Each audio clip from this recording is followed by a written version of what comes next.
একটা মজার ঘটনা, যেটা মনোযোগ সহকারে শুনলে আপনার জীবন হয়তো পরিবর্তন হতে পারে। ভাবলাম যে আপনাদের সাথে শেয়ার করি।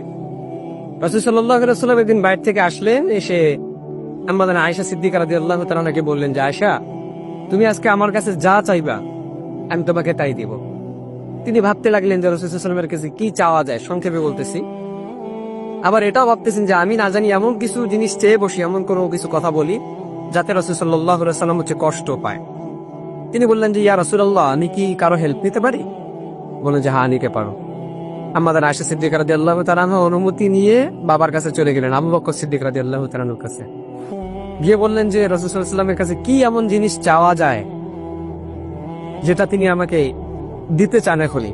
আবু বকর সিদ্দিক রাদিয়াল্লাহু তাআলা আনহু বললেন যে, তুমি আল্লাহর হাবিব সাল্লাল্লাহু আলাইহি ওয়াসাল্লামের কাছে এমন জিনিস চাও যে তিনি মেরাজের দিনে, মেরাজের রাতে আল্লাহ পাক রব্বুল আলামিনের কাছে যাওয়া আসার মধ্যে কি এমন জিনিস আল্লাহ পাক তাকে বলছিলেন যেটা এখনো পর্যন্ত কোনো মানুষ জানে না, তিনি কাউকে বলেন নাই, গোপন একটা কথা। চলে গেলেন রাসূল সাল্লাল্লাহু আলাইহি ওয়াসাল্লামের কাছে, গিয়ে বললেন যে, ইয়া রাসূলুল্লাহ, মেরাজের রাতের এমন একটা গোপন কথা আপনি আমাকে বলেন যেটা এখন পর্যন্ত আপনি কাউকে বলেন নাই। তো রাসূল সাল্লাল্লাহু আলাইহি ওয়াসাল্লাম মুস্কি হাসলেন এবং তিনি রসিকতা করলেন একটু আয়েশা সিদ্দিকা রাদিয়াল্লাহু তাআলার সাথে, যে তিনি বললেন যে, আমি যদি গোপন কথা তোমাকেই বলে দিলাম তাহলে গোপন আর গোপন থাকলো কই? তো তিনি বলতেছেন, দেখো আয়েশা, গোপন কথা এটা যে আমি এখন পর্যন্ত কাউকে বলি নাই যে কোনো ব্যক্তি যদি দুনিয়ার মধ্যে কারো ভাঙ্গা মন, ব্যথিত হৃদয় যদি জোড়া লাগিয়ে দেয়, তো আল্লাহ পাক রব্বুল আলামিন কিয়ামতের দিন হাসরের ময়দানে তাকে বিনা হিসেবে তাকে জান্নাত দিয়ে দিবেন। সুবহানাল্লাহ।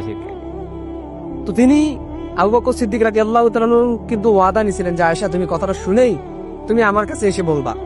তো কথা মতো তিনি চলে গেলেন বাবার কাছে, গিয়ে বললেন যে, রাসূল সাল্লাল্লাহু আলাইহি ওয়াসাল্লাম বলছেন যে গোপন কথা হচ্ছে কেউ যদি ব্যথিত কারো হৃদয়, কারো ভাঙ্গা মন যদি জোড়া লাগিয়ে দেয়, তো কিয়ামতের দিন আল্লাহ পাক তাকে বিনা হিসাবে জান্নাত দিবেন। এই কথা শুনেই আবু বকর সিদ্দিক রাদিয়াল্লাহু তাআলা কান্না করতে শুরু করলেন। আয়েশা সিদ্দিকা রাদিয়াল্লাহু তাআলা আনহা বলেন যে, বাবা, আপনি তো জীবনে কত মানুষের ভাঙ্গা মন জোড়া লাগিয়ে দিয়েছেন, কত ব্যথিত হৃদয়ের আপনি জোড়া লাগিয়ে দিয়েছেন।